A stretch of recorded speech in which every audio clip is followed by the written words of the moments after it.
everyone, and welcome to Gorilla Whale, a Godzilla watch-along podcast. I am your kaiju consultant, Kevin Carpenter. And I am drifting endlessly through the darkness of space, haunted by the destruction of my planet, searching for a brighter future which may never come, hoping that the bleak does not swallow me whole. Kayla Knudsen. And today we are talking about the first of the Godzilla anime trilogy, Godzilla, Planet of the Monsters, which continues the franchise tradition of a title that is incredibly disappointing. I was gonna say, I swear to God, I thought perhaps you were going to say which continues the franchise tradition of being disappointing. Yeah. Which, yeah, I mean, listen, sorry guys, I've watched a lot of Godzilla movies at this point. A lot of them are kind of disappointing.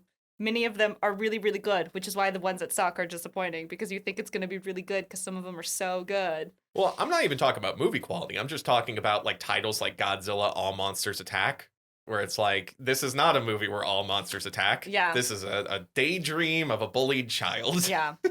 This one was... I thought this movie was going to be really good because the first sequence is really cool and intriguing.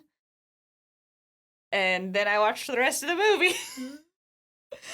I yearn for Godzilla -1. I'm hesitant because every time I say this movie is not well regarded in the Godzilla fandom, we always get people who say like, this was my first Godzilla movie and I love it. And that's great. Yeah. And that's great. Listen, awesome. Listen. Our opinion of a movie, if you love a movie, that's great. And if our opinion of the movie makes you change your opinion of the movie, then one, maybe you did not regard that movie as well as you thought you did. Or two, you should stop liking things or disliking things because other people tell you to like or dislike them. Like, for example, I love... I have great affection for the Star Wars prequel series because it was my first introduction to Star Wars. I recognize that they're maybe not the strongest films. Well, you also like Jupiter Ascending. Ascending. I was going to talk about Jupiter Ascending too. I love Jupiter Ascending. Is it a good movie? No. Does it entertain me endlessly? Yes. Yeah, I thought about Jupiter Ascending while I was watching these movies because it's the same effect to me of like, if I describe what is happening on screen, that is more exciting to me than how it is actually being presented. I would also argue that you are not the target demographic for Jupiter Ascending. I was not the target demographic for Jupiter Ascending. Yeah. I don't think it was ever going to be appealing to you. Yeah, Jupiter Ascending and this movie also have different problems. But yeah. And I think Jupiter Ascending is a much more entertaining movie than this movie. I agree with you on that, actually. Yeah, all of this to say is, you know, like, I think it's totally fine to like, you can like what you like, that's fine. And don't let us hating on a movie ruin it for you. If you still want to love the movie, you're allowed to love the movie. I don't give a shit. Yeah. All that said, I have not seen many die-hard fans of the Godzilla anime trilogy that we'll be going over in this episode and the next 2 episodes. But we're excited to meet you in the comments. If you are a fan, please tell us why you like these movies in the comments. We would love to hear your perspective. Or if you just want to agree with what we have to say, also say that in the comments. Great too. We love being in an echo chamber. Yeah. So I love being told I'm right. Right. So yeah, Godzilla Planet of the Monsters comes out in 2017. 6 months later, they come out with Godzilla City on the Edge of Battle. And then 6 months later, they come out with the third movie, the Planet Eater. Yeah. And it is, one, I appreciate that because these 3 movies are very much one storyline. Yes. And so if they're going to do that, you're going to basically do an episodic release, then having that consistent schedule makes sense. Yeah, it's not like Mission Impossible where they're a little bit more standalone with recurring characters and then there's kind of a overarching thing or whatever at the end. This is it's meant to be a trilogy. It's a very tightly connected trilogy. Yeah.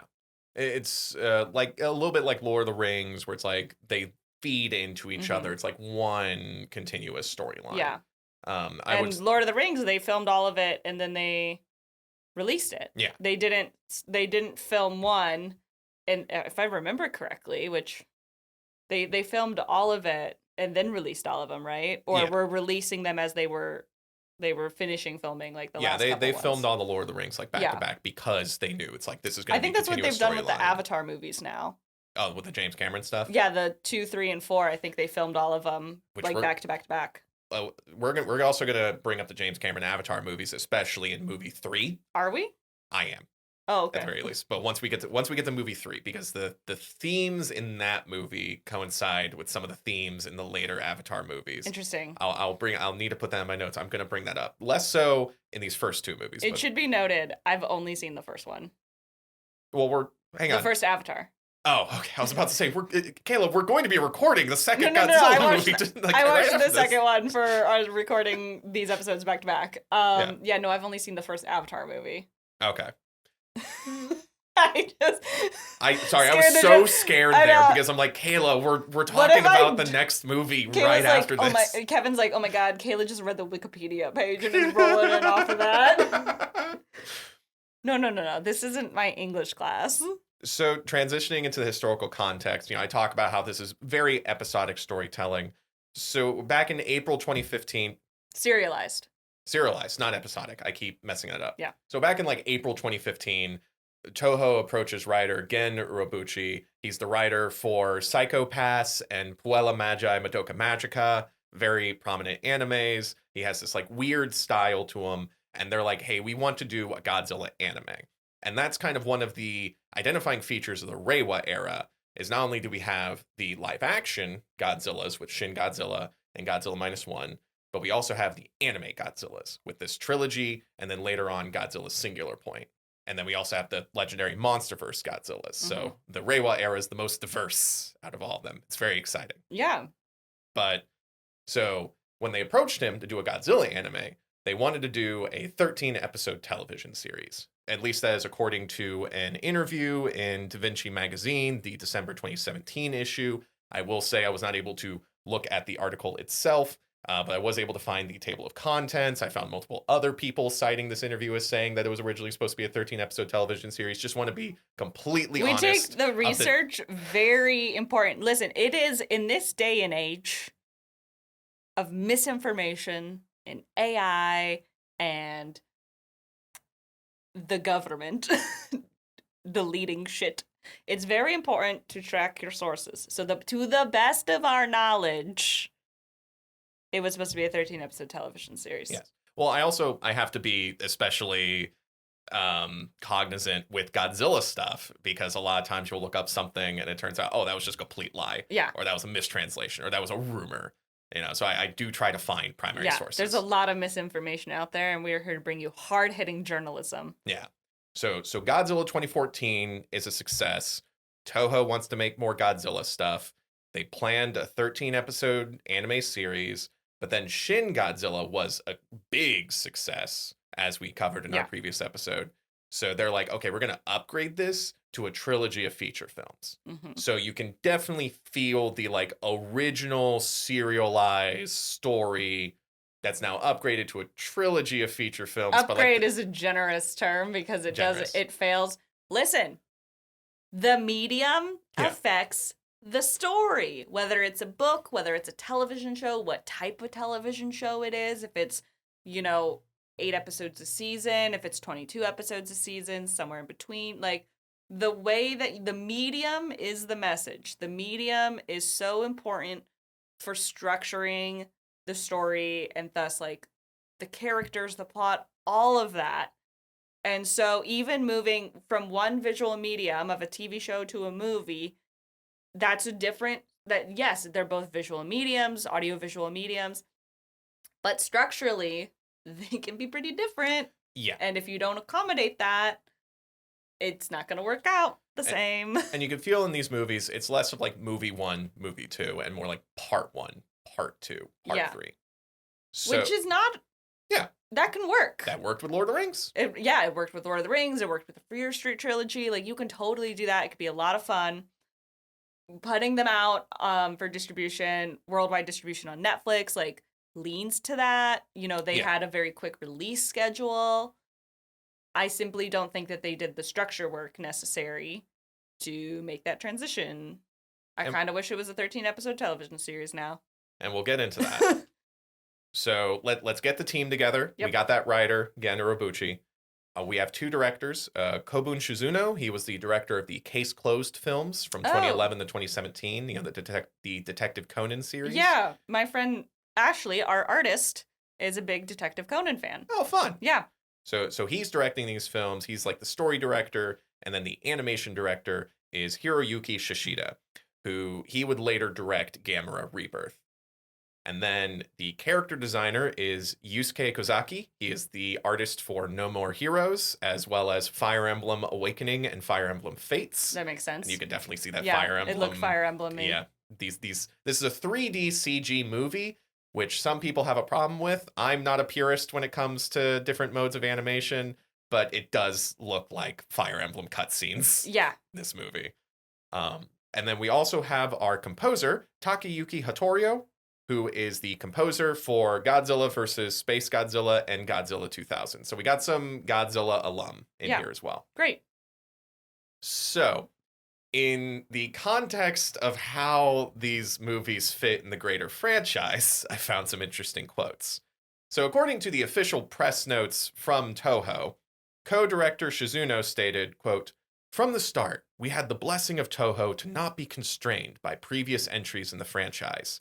And with the freedom of imagination offered by animation, I feel we have come up with a cool new form for Godzilla." And then according to director Shishida, in a separate interview with Sci-Fi Japan, quote, "The plan was to make a never-before-seen Godzilla, which is why they made it in an anime form. But they wanted to make it like a battle thing, almost like pro wrestling. But he wasn't really able to carry out the vision he had of doing that really pure battle scene, close-up combat kind of anime." By the way, sorry, end quote. The pronouns are they and he because this is from a translator in the interview. Forgot to mention that beforehand. But this is Shishida stating that he originally wanted to do a pro wrestling battle kind of thing because he's doing a Godzilla movie. But he couldn't because of the restrictions of the animation. And he would later, not even the animation, it was Toho. Because later in that interview, he would state, quote, "The reason being, Toho has a very pre-organized and pre-strategized plan for how they want to make Godzilla and what type of Godzilla they want to make with each new installment that they create." Okay, so one person is saying Toho gave them a blank slate and they could do whatever they want. Another person is saying, actually not the case. We wanted to do one thing and we couldn't based off of studio constraints and perhaps animation restraints. It's more of the official line being, we were not constrained by what was previously in the franchise. Yeah. And Shishida stating, we couldn't do what was previously in the franchise because Toho wanted to do something different. Oh, I see. They were pretending that this was their idea. I see what you're saying. Yeah, it's I understand. Because the thing with these movies, from what I gathered in these interviews, is they didn't want to do the pro wrestling thing. Yeah. They specifically did not want to do Monster v Monster, which, you know my opinions on that. Yeah, you love a Monster v Monster. I love a monster fight. It's a Godzilla. But anyway, and they were trying to reach out to new demographics, including the female demographic, which is why all the characters in these anime movies look like hot Bishonen men. And this is such a man thing to do. I'm sorry. Let me get on the podcast with our 96% male audience. Hi guys, it's me, feminist Kayla, once again on the soapbox. It's such a man thing to do, to be like, how shall we appeal to women? Men characters. But we'll make them really hot. That'll really appeal to the girls. Now listen, I am saying this in a time where heated rivalry is the biggest thing on the internet, and I also binged heated rivalry. But we don't have time to get into why women love gay shows so much. There's a lot of articles on that. Go do your research. To be like, women will like this if there are hot men in it is so superficial, and it appears like a true statement. Again, I watched Teen Wolf. But the thing about it is, if you really want to get the female audience, Just give them a well-written female character or two. We don't have and that will work perhaps more effectively than hot men. And it's fascinating because Toho did this. They already created a well-written female character. It was Mothra. It worked. Yeah. And they don't even give us that. But it is... And she's not even human. It is fascinating that this movie, there's one female character in this first movie, and then they add 2 whole other female characters. And, like, they're not really characters. No, and listen, We're going to get into you call later. me a superficial Hollywood elitist. You know, I'm a big fan of putting hot people in movies. I think the people want to see hot people, and I think we should put hot people in movies. You're never going to have me sitting here being like, now, that being said, I like hot people in movies. The plastic surgery looks, I don't care for. Mm-hmm. I think there's a wide range of what can be considered hot, and it's a pretty subjective sort of thing. So I'm not sitting here like they shouldn't have made the boys hot. They can make the boys hot and still put in work to their female characters. I just think it's hilarious and so like egocentric of men to be like, well, women will watch this if it's hot. It's like when guys get on women who watch sports. It's like you're only watching them because they're hot. It's like that you can't see the what. You think that you think the woman in the nosebleeds of a soccer stadium are only watching this game because the little guys way down there that they can barely see are hot? If they just want to look at hot guys, they can get the magazine covers of these. Like, they're following because they like the sport. They like watching the sport. Like, yeah, maybe they're like, oh, this is my favorite player and he's the cutest and that's part of why I like him. Sure. As if men don't do this, as if straight men aren't doing this about, like, actresses that they like. Mm-hmm. Like, Sydney Sweeney is popular because she's hot. That's not a controversial statement. But I'm just saying, oh, God, I'm sick of this being, like, the only way that they'll try and appeal to women is by getting hot men. Just write a well-written female character. Put it on Mothra. It's not hard. There's not even Mothra in this. And I thought there was going to be Mothra. That's the second one. Whatever. Well, we'll get into that with the second one. But yeah, so that's the thing. It's like the official statement is Toho gave us freedom to try different things. But also in interviews, it's like Toho mandated said us you to had do different things. Yeah. So we're not getting the monster fights until like the third movie. You could have just said Toho wanted us to try something new. And it was exciting to try and take Godzilla in a different direction than before. I don't understand why that wasn't the PR line, but I don't know, maybe. Yeah. I'm not in Toho's C-suite. Well, when we get into the second movie, there's also some limitations that they had. We'll get into that. But Okay. first movie. So, actually, no, hang on. I'm going to jump forward. When the third movie was released, there was an interview in Gigazine with directors Sashida and Shizuno alongside the writer Uebuchi. And in that one, they revealed that the director Shizuno, the story director, had never seen any Godzilla movie before. And Uebuchi and Shishida told him, don't watch any Godzilla movies because we want your objective viewpoint. Okay. So we get to do my favorite segment of this podcast. Kevin gets mad about directors directing Godzilla movies who don't care about Godzilla movies. Okay.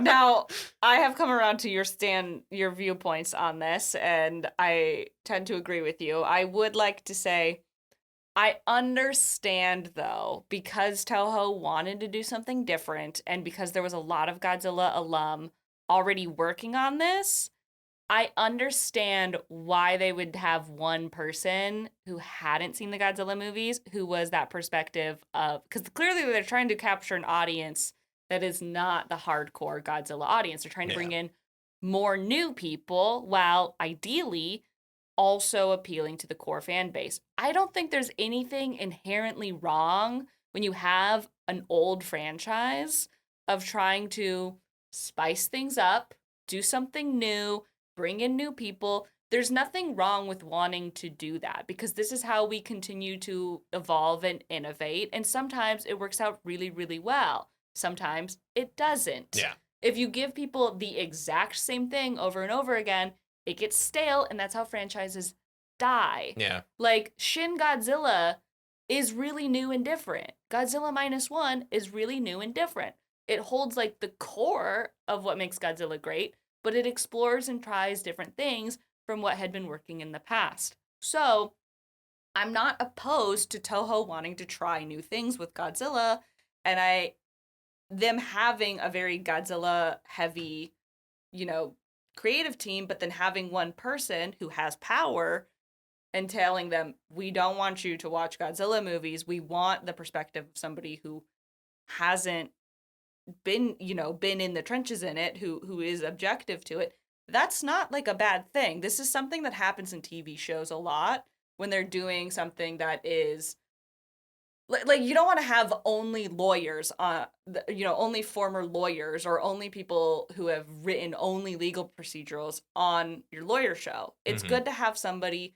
who's less familiar with all of that legal stuff, because otherwise you might accidentally write a show that really only appeals to lawyers and doesn't appeal to a mass audience. You want people that are a little bit less familiar sometimes with the world that you're in to bring a new perspective to it. That's not a bad thing inherently. Yeah. I don't think it really, and we can stand it because we don't like these movies and we think they didn't work. We can stand here and say that was a bad idea. It didn't work. Yeah. Sometimes it works. And I think, partly it's the knee-jerk reaction to Godzilla in 1998. And I think it has been fascinating looking over this franchise because we have talked about movies, especially in the Heisei era, where it's like, okay, there's not a whole lot of new stuff going on. They're just drawing upon the old well. But also we've seen some movies where they tried entirely new stuff. And it's like, okay, but you've missed what makes these movies fun. Yeah. Like Godzilla in 1998, where they went too far in the let's do different things direction and ended up making a bad monster movie. But also it's never 100% this is different from our idea of Godzilla, because as we've established, Godzilla is transient. He is fluid. Yeah. We always identify issues that make it also just a bad movie in general. Yeah. The presentation, the cinematography, the writing, the characters. Okay, so another example we can present to sort of drive this home. I think that The Dark Knight by Christopher Nolan is a great movie. I have seen that movie many times. Do I think it is saying something that's a little sketchy about the surveillance state in the era of the Bush administration and the Patriot Act and post 9/11? Yes, I think it is. I don't think that it's necessarily examined that much by the movie. It's funny, with the cell phones and the way that he like finds the criminals and stuff. This huge invasion of privacy that is justified because it's what saves the day, and then it's kind of not further examined past that too much, if I remember correctly. It's been a minute since I've seen it, but anyway, I think it's a great movie. I think it's a bad adaptation of Batman. That's very controversial. I don't agree with you. I don't want to get into that discussion right now, though. But that's I think a clear example would be Batman v Superman. I think that's someone who does not understand Batman. But I've also talked about my hatred of Zack Snyder. Well, yeah, but I'm not talking about that movie. I'm talking about a movie that is critically acclaimed and very well regarded. And I'm not the only person that's like, this is a bad Bruce Wayne. Like, this is not Bruce Wayne. Like, it might be controversial.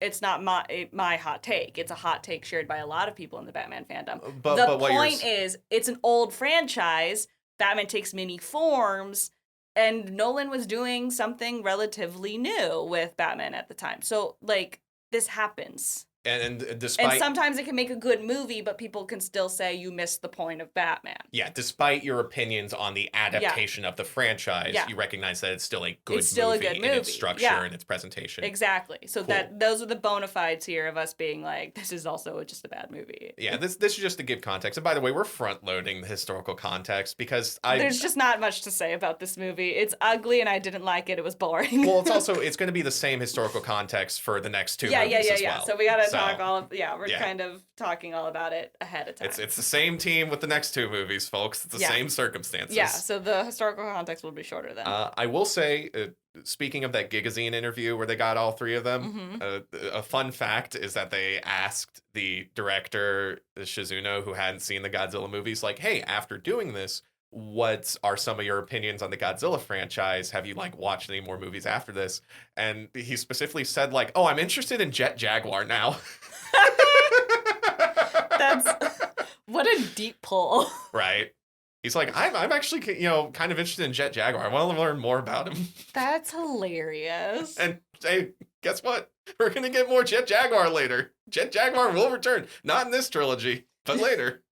Jet Jaguar will return in Avengers Doomsday. All right, so let's get into the movie itself. All right, so on November 17th, 2017, Godzilla Planet of the Monsters is released in Japan. And then on January 17th, 2018, the movie is released worldwide as a Netflix original. Yeah. Which I think is also very interesting. Like, we are now in the age of the Netflix original, Netflix being a big distributor.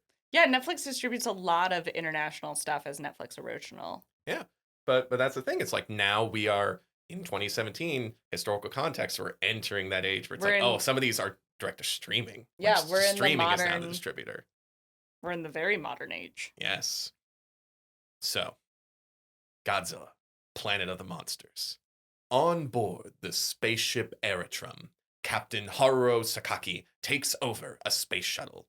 The crew is sending a group of elderly people out to emigrate on a distant planet known as Tau-E. But Haruo believes that the elderly people are being coerced into going out there. They believe that the emigration mission is a suicide mission. And so in response to that, he's like, we better stop this suicide mission or I will blow up this space shuttle and commit suicide. Yeah, he's like, we're doing eugenics, kind of, and that is unethical and immoral. Yeah. It's interesting that Haruo is against eugenics now because some of the things he says in the second movie and some of the positions that the humanoids are taking feels very eugenics adjacent. Yeah, but this is the immediate character introduction. It's great. Yeah. Like, literally, we come in, their sirens are going off, people with guns are running, like, what's going on? This guy's taking the ship hostage. Oh my god, there's a suicide mission. What? Yeah, he's like, if this doesn't stop, I will blow everyone up. Yeah, big stakes. And he gets like a video message from one of the elderly people, his adopted grandfather, Daiichi. Very important that he is the adopted grandfather because Wikipedia just says he is his grandfather, and that will make future scenes very awkward. So this is why I do the research. Yes. Anyway, so don't believe everything on Wikipedia, folks. Just most of it. Check your citations. So the elderly man, Daiichi, tells him on like the video message, like, hey, don't blow up the space station. We weren't coerced. We've been in space for like 20 years. This sucks. If we're gonna die, we at least want to die with like land underneath our feet. Yeah, it's very interesting. Their argument basically is like, then this is, the subtext of, we know this is probably a suicide mission and we know that we're probably going to die. We're okay with that. We understand maybe there's an outside chance that this will be helpful. Mm-hmm. And that's great. But it's kind of like an assisted suicide situation a little bit. Like we're immediately establishing not only Haruo's character as someone with strong beliefs and a strong sense of action, but also the just bad vibes on this whole. Oh, yeah. Nobody is having a good time on this spaceship. And sure enough, Haruo surrenders. That's hard for me to say. And then immediately after, the ship blows up in the atmosphere. It doesn't even touch down. Yeah. Which does make you wonder whether or not Command did actually intend to give them a fighting chance. Or rigged it to explode, which would be crazy if they rigged it to explode in a way that was visible to everybody on the crew. You're like, why would that happen? Everybody on the crew could see this explosion. How demoralizing. Interesting. It's fun. There's a lot of complicated motivations and manipulations that are happening with the character. Like, this is like a political thriller, and yet it's boring. That's the thing. It's like a lot of this stuff gets thrown away later on. But there are, in this time, there are underlying conversations of, was this purposefully sending the elderly off to die so that way we could Yeah. keep supplies on this single space station that we have that houses, what's left of Yeah. humanity. And these- did they want to see the explosion? Like, who wanted the explosion to be visible to everybody Yeah, in such a did it- violent way? What was the motivations? were there explosives on the ship, or did it just explode in the atmosphere Yeah. of this incredibly hostile planet? Was that accidental or intentional? And if it was intentional, then why? Yes. And so there's that underlying stuff, Yeah. and you're excited for Yeah, that. you're like, wow, there's so much intrigue and drama. Don't get invested. It's not worth it. So next, exposition flashback, Pacific Rim style, but without the cool narrative voiceover. Well, at least there is narrative voiceover, there is. but not the cool voice. Yeah, it's not Charlie Hunnam's voice is Yeah. all. So basically, relatively 20 years ago, I have to say relatively because of space-time Yeah, we're in shenanigans, space. but relatively 20 years ago, there was a history of monster attacks on Earth. I have to also be even more weird with time because with the prequel novel that came out before this movie, What? it's actually specified that all these monster attacks happened over the course of decades. And then it was when Godzilla showed up, that's when things got really real. Yeah, they presented as like there's other monster attacks and then Godzilla shows up. It's like, oh fuck. Yeah. But they're a little vague on the time frame of when we go from giant monster attacks to when does Godzilla get on the scene. Yeah. Um It's a bunch of news reports and newspaper Yeah. clippings. It is America gets hit really hard by the giant monster attacks and St. Louis gets nuked into oblivion. Yeah. Also, the Kamakuras destroyed New York. Yeah, The giant, like, the it's- praying mantises. I think it's so funny that Japan made these anime movies. It was like, and do you know where the monsters attack? They attack the United States, actually. And they're going to drop a nuke or 50 on St. Louis. That's hilarious. So- It's funny for two reasons. It's funny because this is made by Toho in Japan for a first and foremost for a Japanese audience. So it's kind of funny that it's not Japan that's being attacked first or like shown having a lot of destruction. But considering the contextual history of Godzilla, it's a little bit funny that Japan reversed and was like, actually, America's gonna get hit. And then it's extra funny because once again, it does kind of center America in a way where America always centers itself. Like, and when America makes Godzilla movies, it's so much like, oh, Godzilla's attacking America. So it's kind of funny when other countries make movies and they have a lot of the destruction happening in America, and it being a big deal and centering America, since America centers itself, obviously, so much. I just think it's so funny when America is still the main character on the stage in a lot of ways, even in foreign films, because it is. America does a lot of global interventionism, and we are recording this in January 2026, and some shit has gone down. Oops. Fuck. Anyway, that is funny, but then it's also extra funny. The third thing that's really funny is I don't think there's any fucking Americans on that ship. I don't think anybody in America lived. There's one Italian American. There's one Italian American. He was in Italy visiting his great Nona when it happened. It's America is gone. So it's just kind of funny. Yeah. So the other funny thing though about this flashback scene is that it's a bunch of different headlines of like, oh, the Kamakuras attacked, oh, Orga attacked, oh, there was Operation Hedorah, was this a success? And hang on real quick, the prequel novel is like, oh, Operation Hedorah was actually the Chinese created Hedorah as a bioweapon to fight both Rodan and Anguirus. And then Hedorah went haywire and they had to take care of Hedorah. That's awesome. That is not mentioned in the movie. Why wasn't that the movie? We're watching a movie called Godzilla, Planet of the Monsters. All of these monsters that they show in this flashback sequence, we're not going to see them. No, they're only in the flashback sequence. So this is not a movie where there's a bunch of monsters. So the Planet of the Monsters, it's Planet of the Monster. Yeah, there's one.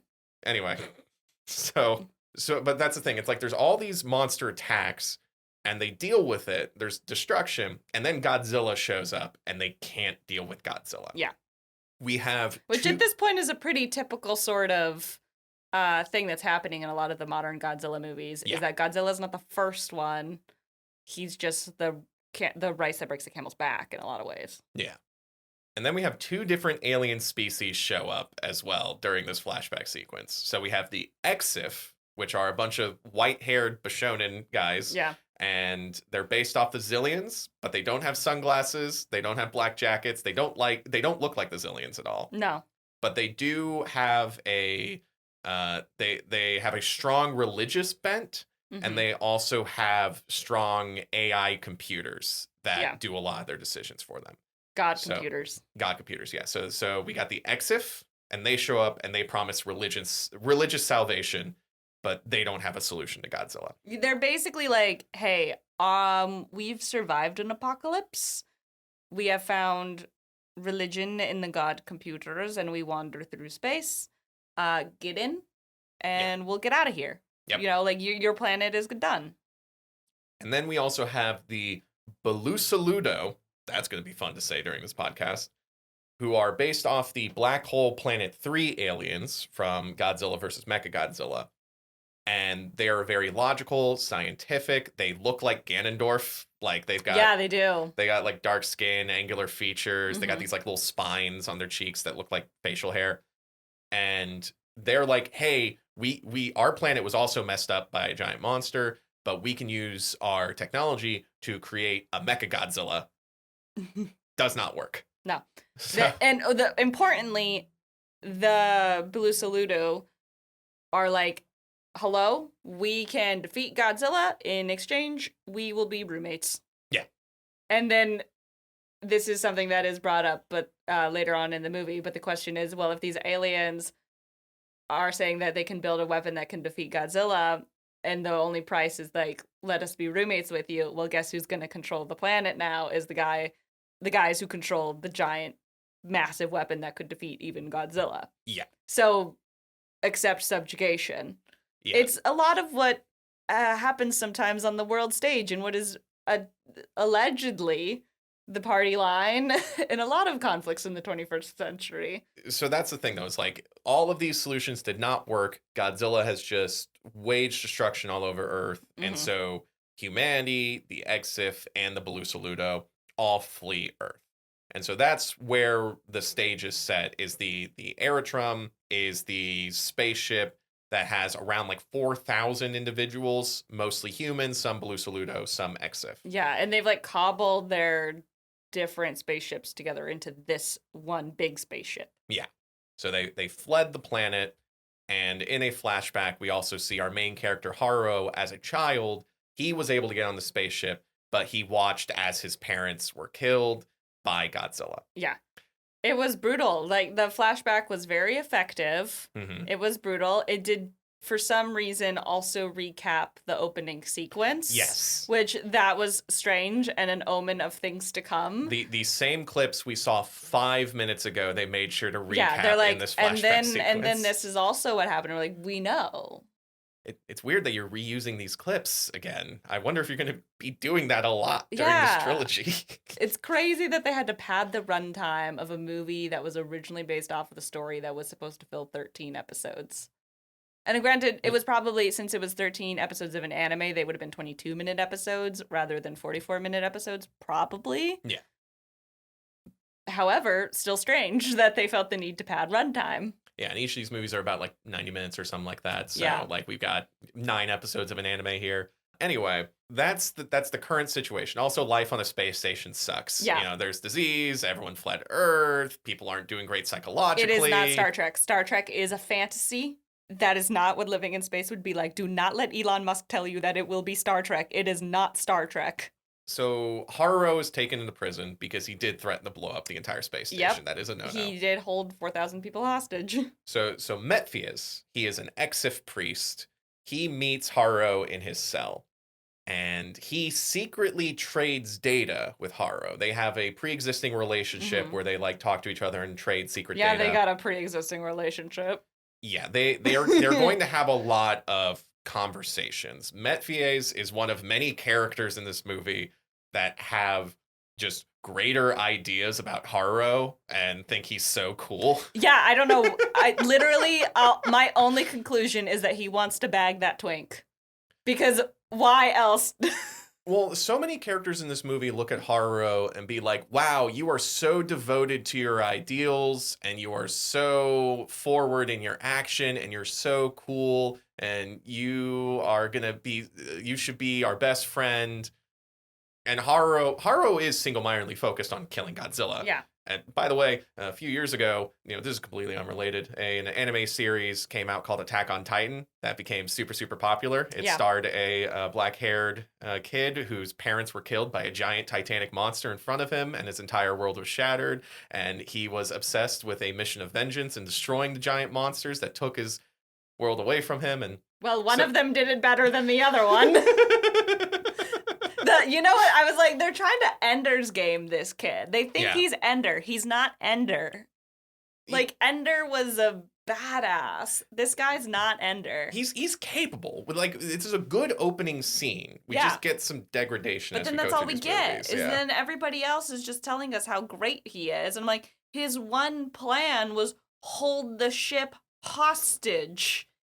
He had another plan. Crazy. Which it revealed in this conversation. He went through the trouble of writing a thesis about how to kill Godzilla. Mm-hmm. That was part of the relationship, is that Mephies would give him data on Godzilla from like data that was recorded when they fled Earth. And so he comes up with a theory on how to kill Godzilla. Yes, but he doesn't release this thesis until... The thesis is not released until after he holds the ship hostage. His first plan is, I will hold the entirety of my surviving people hostage to prevent the suicide mission because my grandpa is on that boat. And this is evil. I think they've been coerced or being tricked, et cetera, et cetera. It's great. Yeah. It's a wonderful character-defining moment. It's totally understandable. It's very emotional. Like, it's wonderful. I have no qualms about that. It's not necessarily a good plan. Mm-hmm. It's not the plan. It's not the plan where I would then turn and be like, this guy should be in charge. I would not look to this guy to be the guy that is in charge, but that is the plan that the hero of the story should be partaking in. Yeah. That's the thing. Sometimes the hero of the story doesn't need to be the person that's actually in charge. And I do actually like the dynamic between Haro and Mephies. Yes, where he's manipulating the fuck out of Haro. Mephies is an interesting character. Yeah. He's very manipulative. The scene right after the anti-Godzilla thesis is leaked, people are talking about it all over the spaceship. And then in the sort of command room with the council, they're like, well, what do we do next? Howie... probably not going to be a great emigration site. Everyone's super sad because all those old people died. Yeah, so and we're finding out at least some of the council, or at least outwardly, a lot of people on the council wanted Howie to work. Yeah, and Mephies is like, okay, so here's the deal.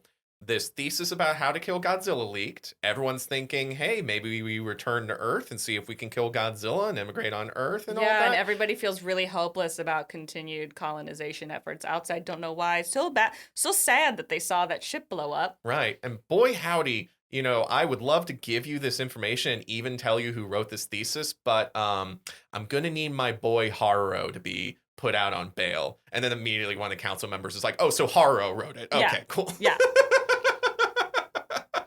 So it's Medi is really Mephies. No, Medi is his nickname. Oh, okay, Medi. Medi is really manipulative and smart in a lot of ways, but also in that regard, him and Haru are a good match. Yeah. In terms of being just a little like not completely Machiavellian, or at least not as good at it as Machiavelli was. Yeah.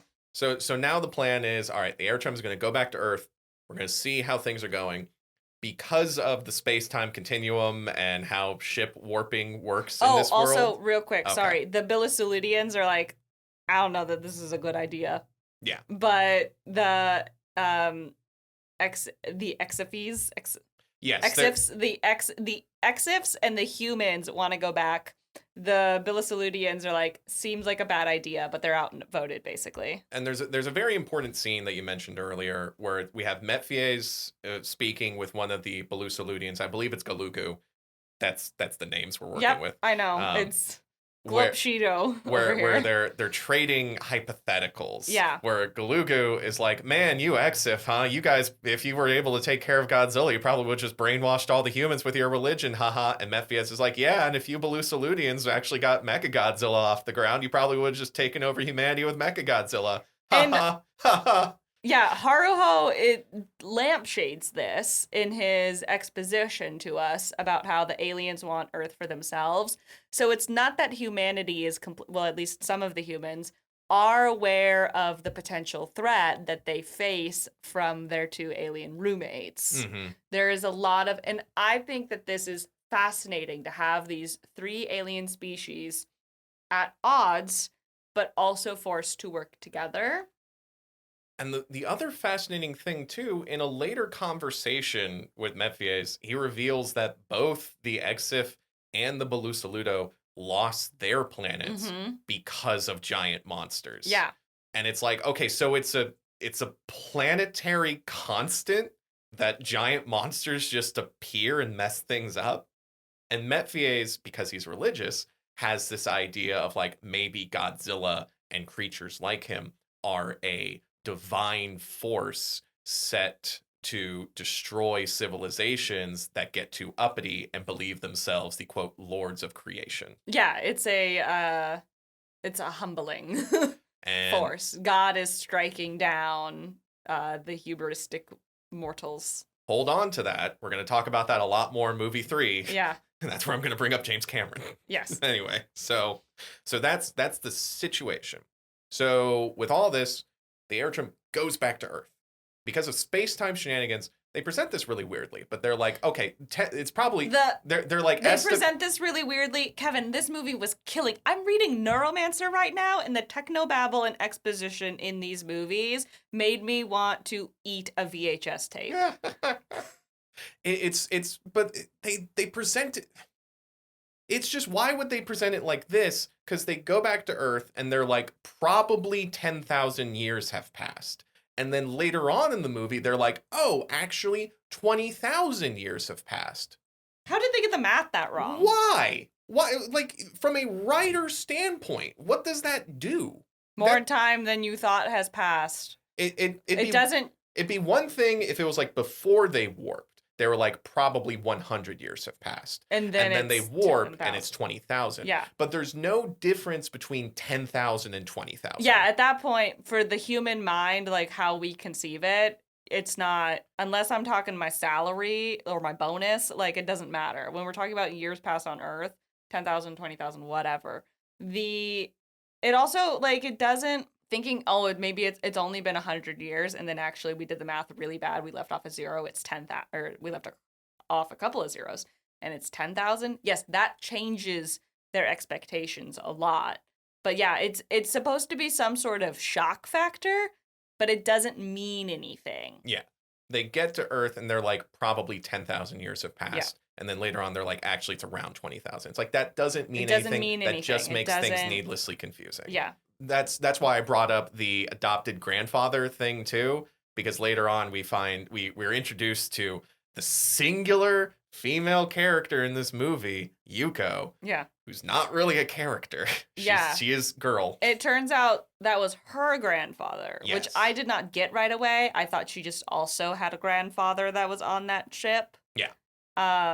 But it's like that guy was also Haruo's adopted grandfather, but the movie is very clearly being like, well, this is girl and main character, so we're gonna set them up romantically. So it's like, okay, but then you have to be really, really clear that was the adopted that they're not grandfather. Actually cousins, because I totally totally missed it was adoptive grandfather. Totally missed that was meant to be her grandfather. Like, I was like, oh, her grandpa is all like I'm like, it's full of old people. All of the young people lost a grandparent to the suicide boat full of old people. They're sacrificing grandma for COVID. Like, it's the thing that's kind of funny about the cousin confusion / they're not actually cousins is the fact that there's 4,000 people on this ship, including the other two alien species.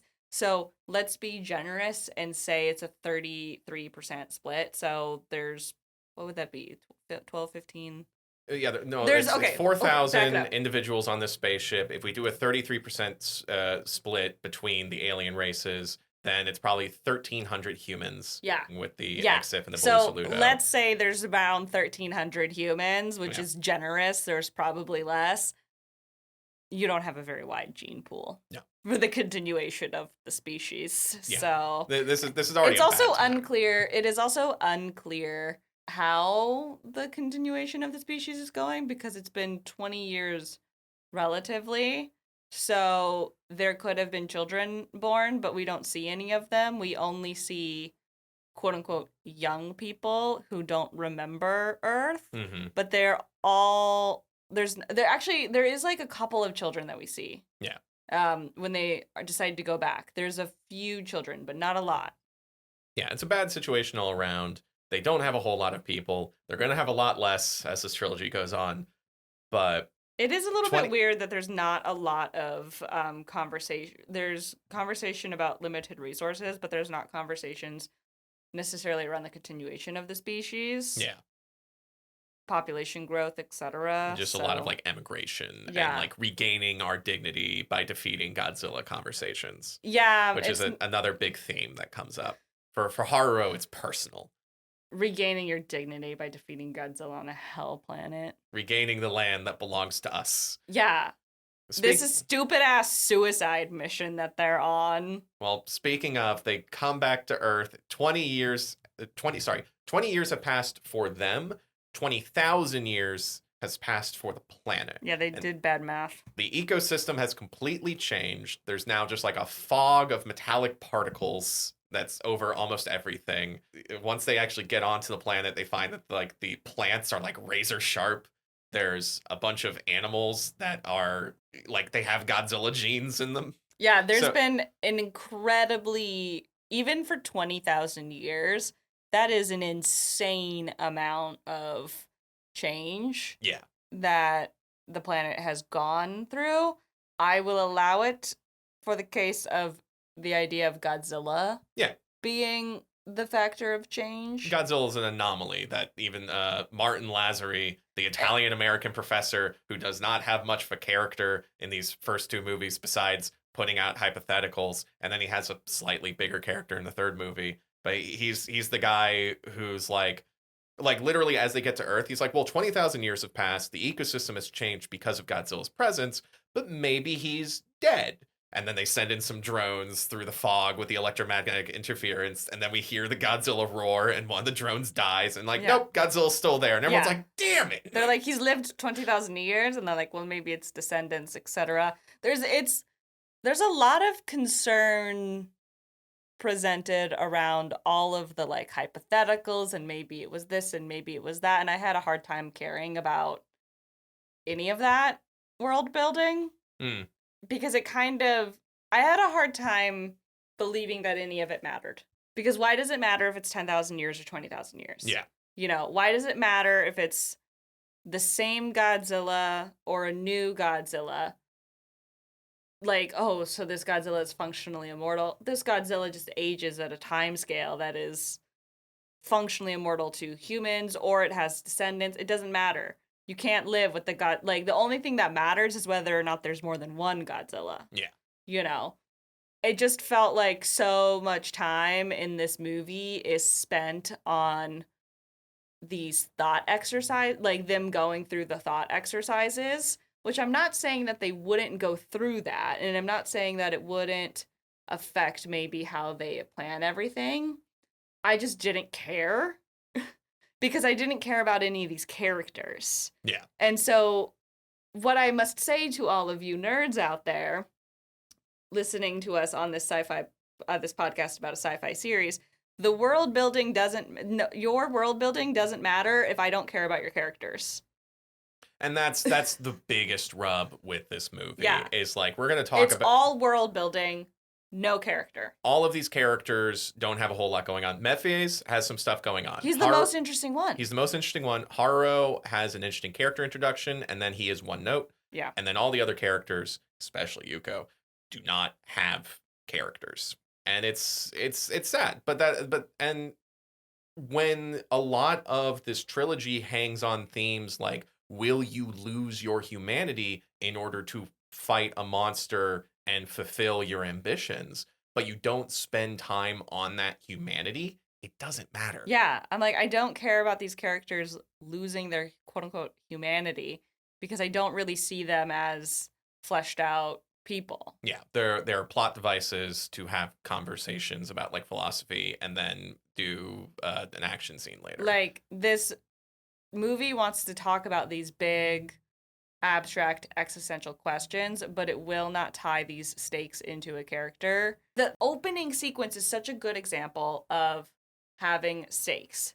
The stakes are that this kid is going to, well, he's a grown man. This man is going to blow up a ship which contains the last of humanity and 2 other alien species because he believes that they are so corrupt that it's not even worth, like, if they are this corrupt, then fuck it. Like, we're done. Mm-hmm. Cash the check, get out of here. Our life is not worth living on this spaceship, drifting through space. There's no quality of life. We are just spinning wheels until we all die on here, running out of resources in the middle of the vacuum of space or whatever. And now we're at the point where we're sacrificing people for no reason. Because that was his big thing. Is like, there's no reason for people to go down there. It's a suicide mission, and also we have no direction. Yeah. We sacrifice them now.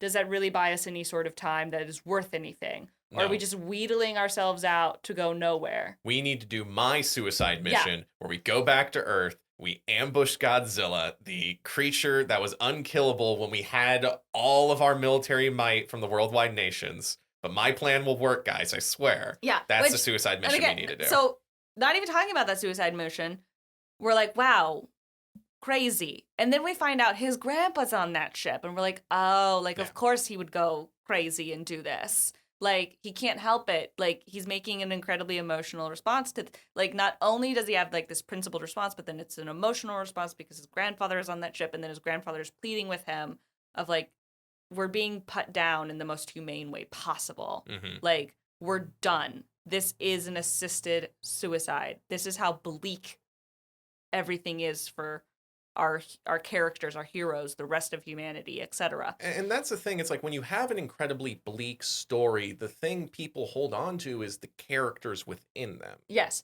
And the hope, like, the other thing too is I'm like, what's the fucking hope here? Yeah. What is the goal end point? Because so much of it, there's a lot of emphasis on we have to reclaim Earth from Godzilla because we ran because we were cowardly. And this feels very Japanese to me.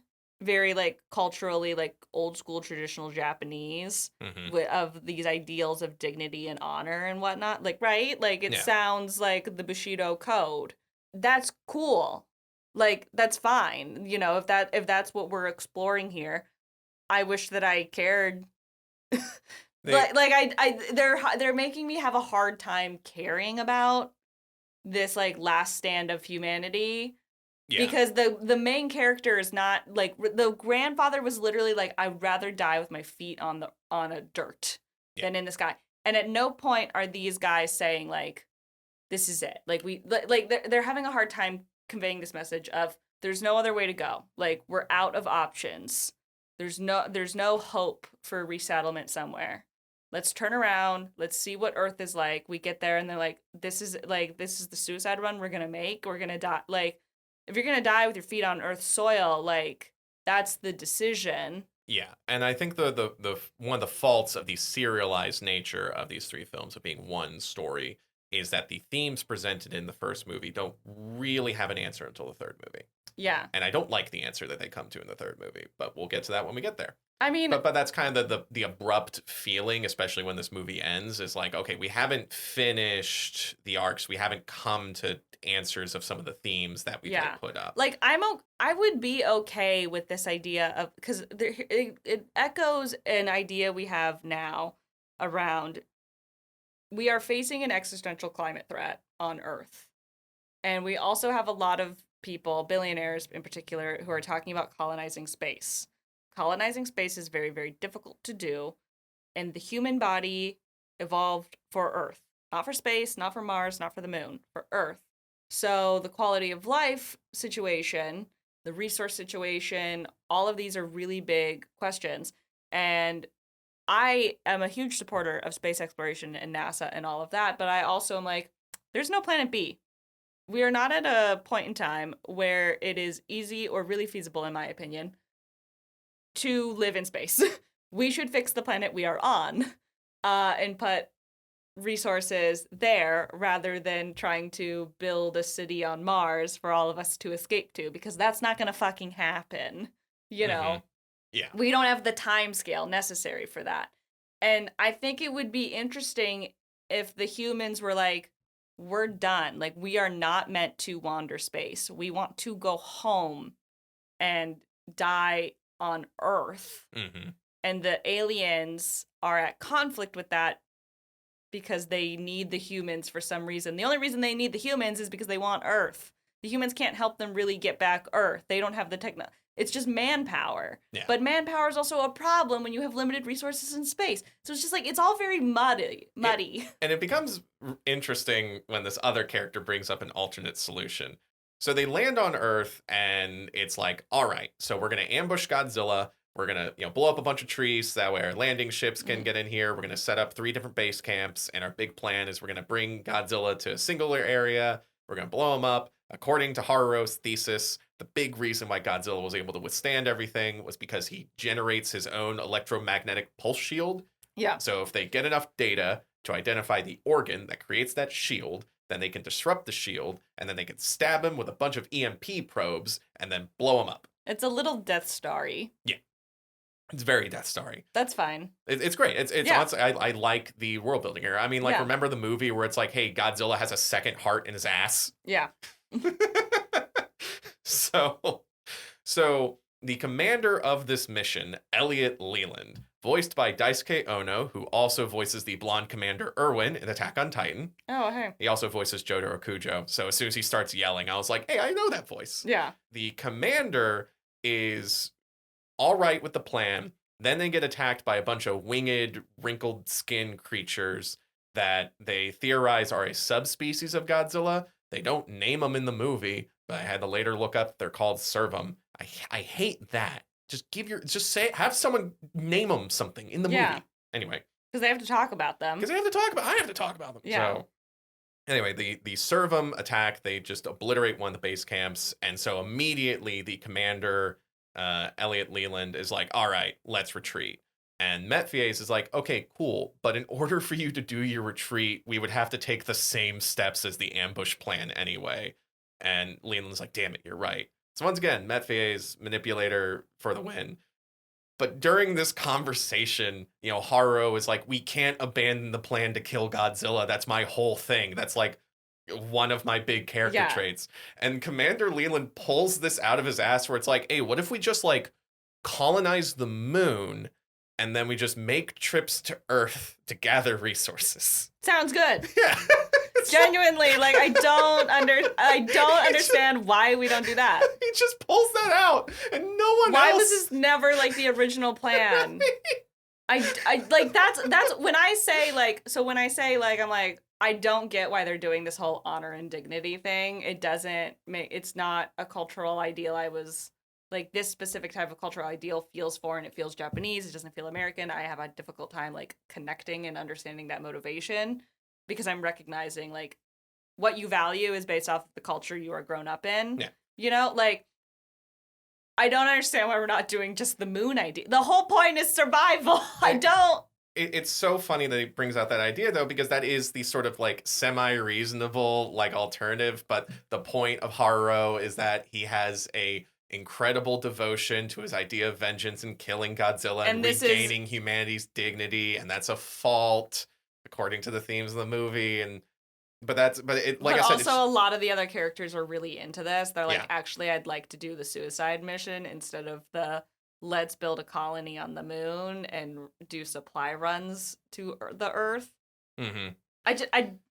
This is around the everybody time. is depressed in the Everyone's the depressed. only explanation is everybody is massively depressed and suicidal. Yeah, it's sad, man. This really is It's sad. so, which is a really sad thing to make a monster movie about. And it's like we don't even get that much of the action to kind of balance that out, because we have like these are still sci-fi space people. They have these like mecha walker space suits. Yeah. They have hover tanks and stuff like that. All the standard high sci-fi stuff. Yeah, but even when the Servum appear and like attack and kill a bunch of people, the fight scene goes like that. Yeah. Like it's there and gone.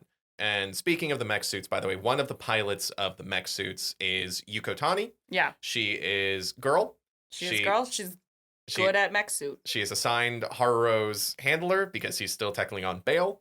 There's one point in the movie where they're about to fight Godzilla, and Haruo turns and sees Yuko in the mech suit, and he's like, Yuko, what are you doing here? And Yuko's like, I pilot a mech suit. That is my job. Yeah. I've always been assigned this job. And it's such a great moment of like both Haruo and the narrative at large don't want to ask questions about Yuko's character. Yeah. And so it's this weird thing. It's like you could have just had her do it, and you didn't need to say, why is Yuko here? But you did for some reason want to justify why Yuko is here. Like, you're not asking why anybody else is here. No, it's the assigned romance thing, and it's a scene where they're like, oh, Haruo cares about Yuko. He's concerned about her. It's like, no, this scene shows that Haruo doesn't give a shit about Yuko. He doesn't know anything about her. He doesn't know what job she has, even. She has two character traits. Dead grandpa, girl. Yeah. But this is where we're trying to reach out to the female demographic. This movie is so muddy. So we're in the like half retreat, half maybe we can still pull off the ambush kind of vibe. The one base camp was destroyed, so now they're trying to get to the other two base camps. And as they're getting together, Godzilla attacks. He's huge. He has this weird... Isn't it crazy that they landed where, like... Yeah, it's like there's just one Godzilla. Like, they could have just gone to the other side of the planet. I get that I get that their stated objective is to kill Godzilla and retake the planet.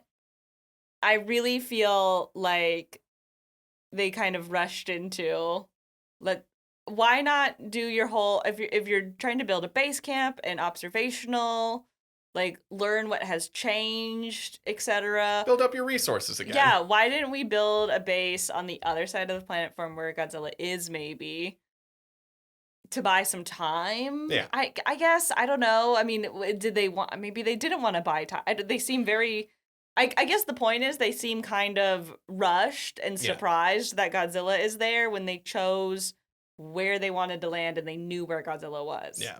You know what I mean? Like, that's the problem. Maybe it operates under Final Wars rules where Godzilla can just kind of show up around the planet very quickly. Because I'm like, listen, if...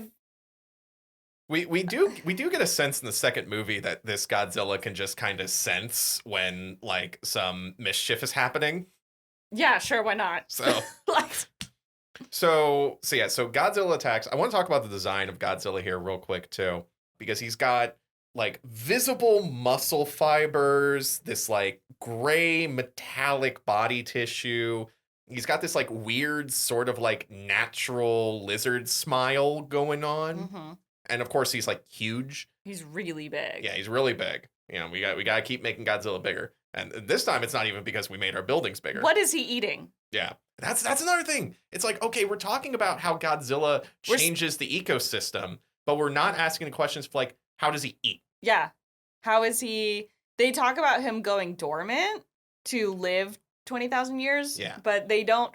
And listen, it's an old joke on this podcast that I am concerned about Godzilla's diet and hunting habits, and that no movie ever adequately addresses Godzilla being an animal. But this movie is really specifically talking about ecology, biology, etc., and is ignoring what the fuck Godzilla is eating. Those winged creatures?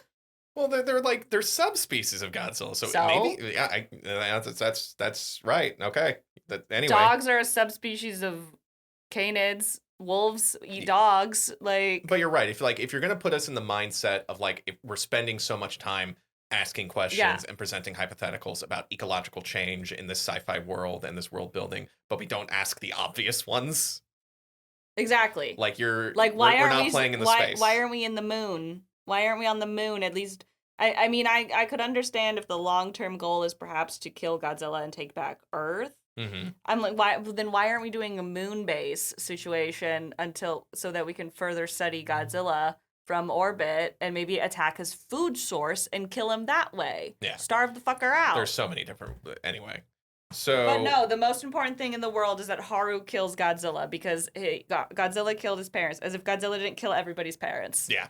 Like, I will say also with this Godzilla design is the atomic breath style. Like the atomic breath changes over this franchise as well. Like originally started as like a flamethrower, yeah. and then it turned into more of a laser, and now it's like MonsterVerse. We have like the glow up charging period, Yeah. and Shin Godzilla. Very It cool was like visually. the flames that then focused into the a beam. That was very So cool.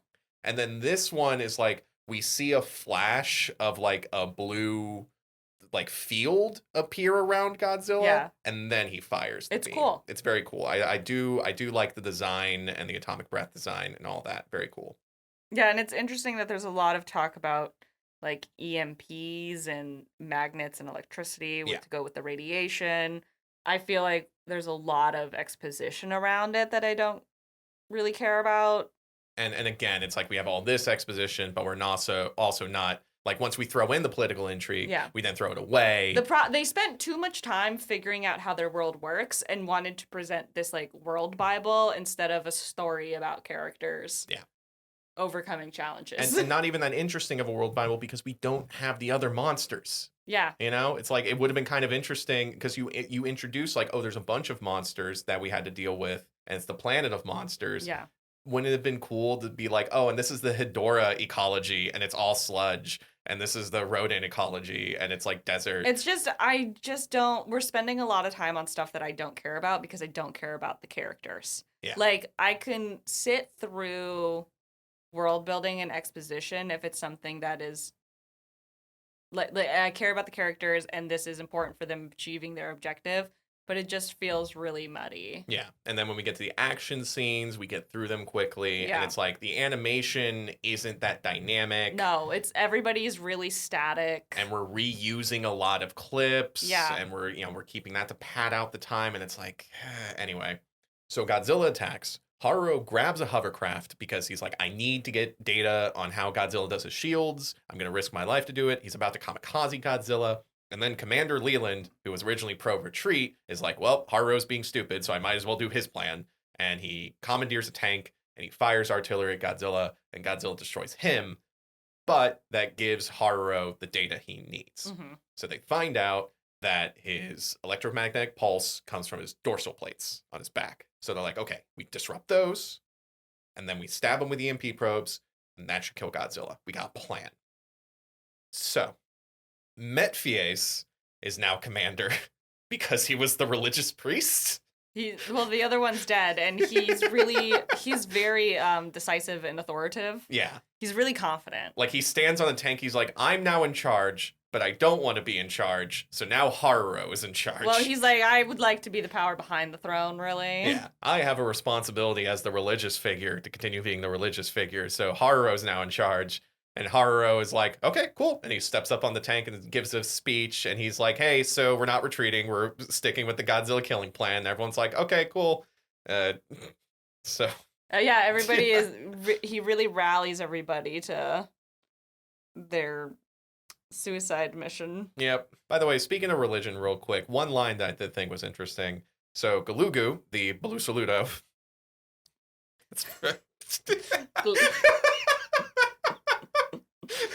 So Galugu, the Belusaludo, at one point says of Metfies, quote, I'm jealous of those who have a god to pray to. So we have very religious faction and a very not religious faction. So much of the problem is that the aliens are actually really interesting and humanity is caught between them, but I don't give a fuck about the human characters. Yeah. We don't really spend time on the individuals. The aliens are so much more interesting than the humans. And they're using the humans as pawns, but I'm like, yeah, you should. They're stupid. Yeah. So, ambush time.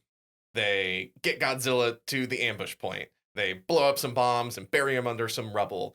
Galugu leads multiple squadrons of hovercraft. The Servum come in. We have an air fight. It's pretty cool, even though everything is super stiffly animated.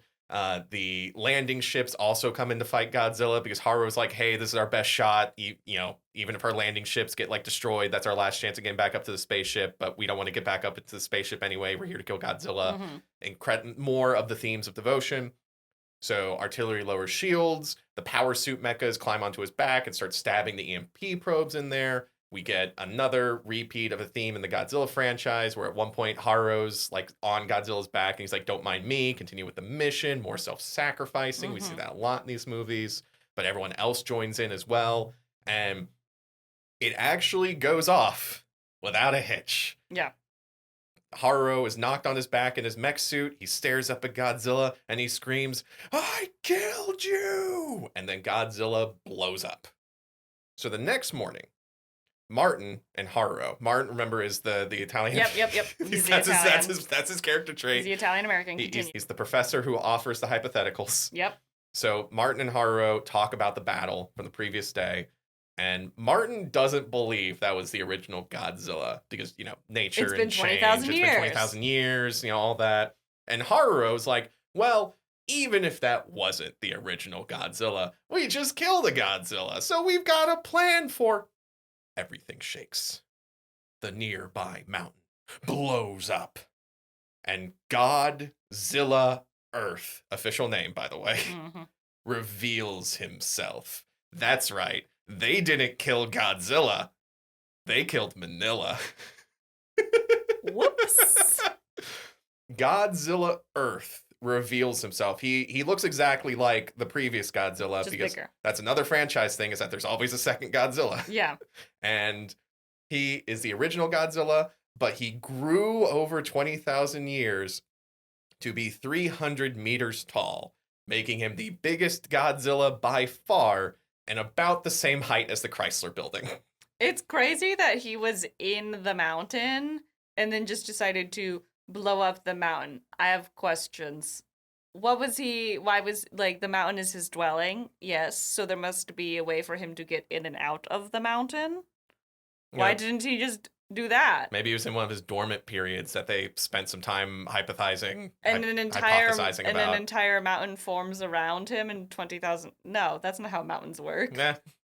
It's dramatic. It looks cool. It was dramatic. Far be it from me to question the logic of a movie that is trying to be as hard sci-fi as possible when it comes to giant monster movies. Yeah. And so this Godzilla is so big that he does a tail swipe. It doesn't even hit anything, but the shockwave itself just wrecks everything. It's crazy. It's very cool. Everything's on fire. Haru's trapped under some rubble. He's like screaming, I'll kill you too. And Metfies, meanwhile, is like standing on a nearby mountain looking at Godzilla and being like, our god of destruction, being all religious about it. Yeah, and then that's when you're really like, retro. And then abrupt cut the credits. And then our post-credits scene, Haru wakes up and he's being cared for by a native Earth woman. Ooh, the humans did survive on Earth after all this time, perhaps? Right. So, abrupt ending to the movie. I was looking at a lot of reviews of this movie, and almost every single one were like, it has some cool ideas, it has some faults, but surely... Well, it's the first. It gets a lot of grace for being the first movie in a trilogy because you're like, okay, it's got a lot of setup to do. That it's really not it's not really not a full movie by itself so much as it is like essentially Act 1 in a larger story. We'll see how this goes, etc. Exactly. And so now that the full trilogy has released, the fandom has a different idea of this trilogy. You're able to see it as a whole. And I'm spoiler alert, folks. According by my opinion and by a lot of people's opinions, this trilogy does not finish well. But that's the thing. It's like watching this movie is weird because it feels very abrupt when the credits hit. Yeah. Like we get to the most dramatic moment of Godzilla Earth revealing himself, and then we end right there. And a lot of times, even with these trilogy movies, at the very least, the first movie ends on some sort of like falling action, a reflection on the themes, some sort of conclusion, even if the greater story still needs to continue. Yeah. The Star Wars, you had the medal ceremony and all that. This one doesn't have that. And so it does feel weird, at least in my opinion, watching it. And also makes me feel know what it weird. feels And like? it makes me feel weird rating this movie as well. I don't know if we should rate this one. Yeah, you know what it feels like? What does it feel like? Did you see the Hobbit trilogy? Yes. It feels like the first movie in the Hobbit trilogy where you're like, oh, now they're gonna fight Smaug, and then the movie just ends. Like Smaug shows up and the movie ends, and you're like, what the hell? Yeah. Like I was waiting for the giant dragon the whole time, and now you're like, they shouldn't have revealed. They probably there's a lot of things about the Hobbit trilogy that but that's beget criticism. But that's also a very apt comparison because The Hobbit was also a singular story that was split up into 3 parts. Yeah, which shouldn't have been.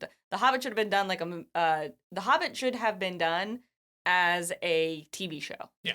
Not as a trilogy movie, because The Hobbit's structure is very episodic. There's these little like side quests. It would lend itself much more to building it like a 10 or 13 episode TV series where everything kind of the side quests are very episodic, but it's a building story. Yeah. You know, But yeah. So this movie, the ending feels abrupt, but I get what they were going for. It's like, all right, here's like the big, we got the Godzilla. What's gonna happen next? Exactly. We got the climax of Godzilla, the Godzilla Philium, I believe is what his official title is, but Manila. Yeah. Dies in the battle, and then we have the reveal of Godzilla Earth, and it's like, oh, okay, so now we have a greater problem with the trilogy, all that. And we're going to go into the next 2 movies as well in the next 2 episodes. But already we kind of have this feeling of like, all right, this is the setup movie, but the characters don't have a lot going on. I almost wonder if it would have been better to spend more time on the spaceship, on the political intrigue, which then we wouldn't have gotten much monster in the monster movie, but we didn't spend any. I just feel like this movie did not spend its time well. Yeah. Which is crazy because, again, it was reusing clips and rehashing things that it just told padding us. Out stuff. Yeah, so I'm like, why aren't we using any of this time to flesh out any of the characters and to really flesh out everybody's, like, motivations or, like, what, like, they present this idea of, like, everything is really bleak, everybody is suicidal, we're at the end of the rope. It's... we might as well make a gun for it. But it's like the aliens don't believe that. And the aliens are on the same ship with everybody. Like, why is Haru getting to drag these 2 other... I mean, Mehdi has machinations for Earth, it seems. Like, he wants to go back and he's got weird things going on. But the other guys, the Belusians... Belusaludos, they don't want... They're like, this is stupid. So why isn't there... greater civil, like an outright civil war happening over this? I mean, this is an existential suicide mission. At least that's what they believe in a lot of ways. Yeah. But these other guys are okay, like totally okay with. I mean, they're not. They're like, this is a bad idea, but that's it. They don't try and stop this. It's not like we're getting humanity split. We're not it would have been what would have been far more interesting, in my opinion, would be if the ship split, essentially, and the people that wanted to go back on Earth and die, kill Godzilla or die trying, go off by themselves. The other guys are like, we're going to not do that, and we're going to set up the moon base maybe, or not go back, and then maybe, you do something where they end up, I mean, if they're 20,000 years away or whatever, like, they're not going to come back for them, but it felt really... It just was like it wasn't working. There's interesting ideas that are thrown out, but the ideas that are chosen to be presented and the ideas that are chosen to be ignored is strange. Yeah. The presentation of them is strange, especially in what details are presented and then changed and then hypothesized. And it's like we're spending all this time on that, but we're not spending time on making the animation look dynamic, and we're not spending time on giving the characters human moments. Yeah. Which is very important in a series that is going to be examining themes of sacrificing humanity, of What is a human? what is a human. What does it mean to be human? What does it mean to be sentient or humanoid? At what point do we consider a non-human intelligent life form to be a person? Yeah. Finding motivation in ambition versus in religion versus in logic. Like all of that stuff is stuff that we're going to hit at, but it feels hollow. Yeah. And it's weird. It's weird watching these movies and kind of having that feeling. And also just as we keep harping on the presentation itself, it's like we're reusing a bunch of clips. And even as we state things that are objectively cool, like hovercraft battles against Godzilla, it's like they rushed through them because I wonder if they rushed through them because they didn't have the money to spend animating it. You know what it is? Did you ever hear that story of like the first Star Wars movie, Episode 4, where like George Lucas's wife did an editing pass on it because the original bombing run was like they go in and then they miss and then they fly back and then they go in again and then they miss and they fly out and then they fly back in. That's the feeling of this movie. Yeah, I know that Marsha Lucas is the reason that Star Wars was good. Yeah. Because she's like, George, you have everything in here, you just don't know how to edit it together. And she did the editing pass where it's like, no, just do the one bombing run. Yeah, like we don't need to. Yeah, this is kind of what it feels like. Is I'm like, just commit. Like you're presenting all of these different hypotheticals and plans and ideas and whatnot, and you keep picking the one that I'm like, this is the worst idea because it's the one you want to do. That's fine. Then make it clear that it really is for one reason or another, like really compelling for everybody to be on board with this. Like I get why Haruhu is in on it. I don't agree with it. I don't necessarily find it that compelling. Because I don't find him he's not compelling anymore. He was compelling in this first scene and then never again. And I'm personally disappointed that they didn't do their original in their heart's ideas of having a bunch of monsters that they present at the beginning. But also, like, that's not a fault in of itself because there were very compelling Godzilla movies where Godzilla is the only monster. Yeah. And it's about people coming together to face an existential crisis. Yeah. Shin Godzilla, later on Godzilla -1, a bunch of the other Godzilla movies. But this one, I don't feel like it makes the mark. Do we want to rate this one or do we want to wait till we're done with movie 3? I guess we can wait till we're done with movie 3. I mean, I would rate this probably 2 stars less. Here's the thing. I will say this is probably the best of the trilogy. Oh, yikes. Listen, so audience, by the way, I've seen all 3. Kayla's only seen the first 2 because we're about to record the City on the Edge of Battle. We're doing them back to back, so I saw the first 2. So part of her discussion may be filtered underneath. She hasn't seen the finale of this trilogy. Now I'm even less excited too. So, all right, but you know what? No, hang on. We need to be excited because what is our next episode, Kayla?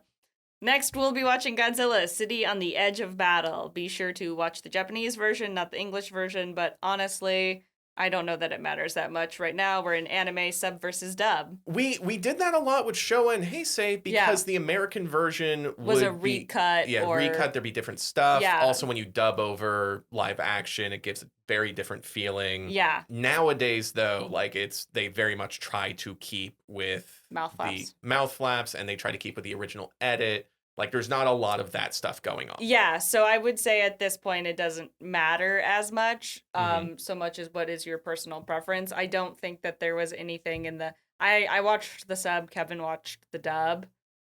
Sorry, reverse. I watched the dub, you watched the sub. Yes. There was no major difference, really. They don't make the big recuts anymore, where they make it look like the Soviet submarine purposefully launched the nukes. Yeah, so it doesn't, without the re-edits, and the dialogue is not massively changing anything in the story anymore. It's just translation, so it's fine.